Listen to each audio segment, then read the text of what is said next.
Բարի երեկո սիրելի հետևորդներ, ցավոք սրտի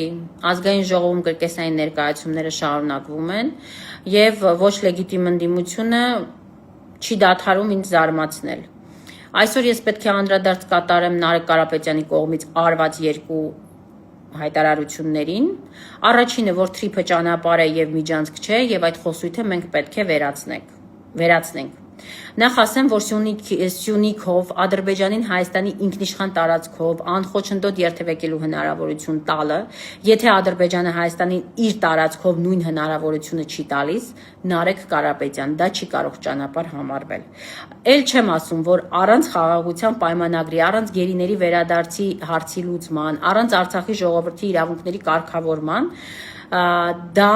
չի կարող ճանապարհ համարվել եւ դա չի բխում Հայաստանի Հանրապետության շահերից։ Եվ երկրորդ, ինչը որ նոնսենս էր, Ադրբեջանից եկել են Մեղրիու շրջանում, էլեկտրասյուներ են ցանկանում քաշել, անցկացնել։ Եվ Նարեկ Կարապետյանի արձագանքը՝ փողը տան, թող վճարեն, անեն, այսինքն թող փողը տան, անցկացնեն, նորմալ է, որ ադրբեջանցիները կարող են գալ այստեղ էլեկտրասյուներ անցկացնել, այսօր էլեկտրասյուներ են, վաղը չեմ իսօր մեկ այլ բան։ Հիմա հարց եմ տալիս հարգելի հայրենակիցներ, ինչով է Նարեկ Կարապետյանը եւ պարլամենտ անցած այս ոչ լեգիտիմ ընդդիմությունը, որը ինչպես իշխանությունը ձայնագողությամբ զբաղվեց եւ 60,000 քաղաքացու քվե գողացավ, այնպես էլ ընդդիմությունը գողացավ մեր բոլորիս ձայները եւ հայտնվեց ազգային ժողովում, հիմա էլ այդտեղից որոշել է քիրվայություն անել Ադրբեջանի հետ։ Ինչումն է տարբերությունը ընդդիմության եւ իշխանության։ Ավելին ասեմ,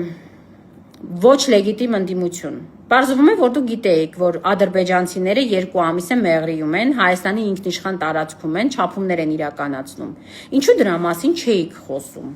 Իշխանությունը որ լռում է, հասկանալի է, բա դուք ինչու էիք լռում։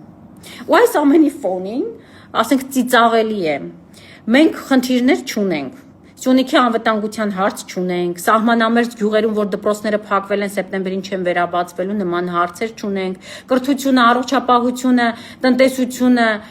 կոլապսի մեջ է, կոռուպցիան վխտում է, պետական համակարգը խայտառակ վիճակում է, քաղաքական հետապնդումները շարունակվում են, քաղբանտարկյալներով բանտերը լցված են, վերջի երկրի ինքնիշխանության հարց չունենք,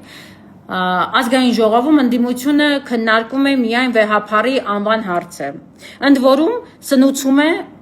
Նիկոլ Փաշինյանի եւ իշխանության օրակարգը այդ թեմայով։ Եվ ոչ թե պաշտպանում է եկեղեցին եւ վեհափառի անունը, այլ ավելի խայտառակ տեսարաններ է բեմադրում իշխանության հետ միասին։ Անաստաֆերմայի ձայներ են հանում, ծափեր են տալիս, ժպտում են ընթացքում, մի խմբակցությունը ծափ է տալիս, մյուսը ժպտում է սեղաններին է խփում։ Դուք դեգեներատ եք, ես չեմ հասկանում։ Այստեղ երկու տարբերակ կա, կամ դուք ծայրահեղ ապուշ եք, կամ ծայրահեղ սրիկա եք։ Եվ մենք Նիկոլ Փաշինյանի եւ նրա իշխանության դեմ պայքարել ենք Ադրբեջանի հետ քիրվայություն անելու համար։ Հիմա ինչ է նշանակում, որ ընդդիմությունն էլ է պատրաստ փողի դիմաց Ադրբեջանի հետ հարաբերություններ կառուցել, առևտուր անել։ Ինչով եք դուք տարբերվում Նիկոլ Փաշինյանից։ Այո, կա տարբերություն, որ Նիկոլ Փաշինյանն ու նրա թիմը քաղաքականապես ձեզանից բավականին բարձր լեվելում է գտնվում։ Դուք քաղաքականապես բոբիկներ եք։ Դեռ այդ ամենն էլ մի կողմ ինքնավստահ չհիմնավորված, նաև ոնց հասկացա, բարոյականության եւ համոզմունքի պատասխանատվություն չունեք ձեր ընտրազանգվածի նկատմամբ։ Սիրելի հայրենակիցներ, խնդրում եմ պարտադիր կերպով ձեր կարծիքը հայտնեք ազգային ժողովում պատահականորեն հայտնված ոչ լեգիտիմ ընդդիմության կողմից արված հայտարարությունների մասով։ Դուք համաձայն եք Նարեկ Կարապետյանի հետ, որ թրիփը ճանապարհ է, ոչ թե միջանցք, եւ դուք համաձայն եք Նարեկ Կարապետյանի հետ, որ Ադրբեջանը, եթե վճարի, Հայաստանի տարածքում էլեկտրասյուներից բացի ցանկացած գործունեություն կարող է իրականացնել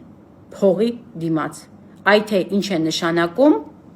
ունենալ ընդդիմություն, որը չի տարբերվում իշխանությունից, դեռ ավելի հողը փող է դարձնում, ինվիճակի է դարձնել անգամ, երբ որ ինքը դեռ իշխանություն չէ, ընդդիմություն է։ Ժողովուրդ կսպասեմ ձեր արձագանքներին, կսպասեմ ձեր մեկնաբանություններին։ Առայժմ։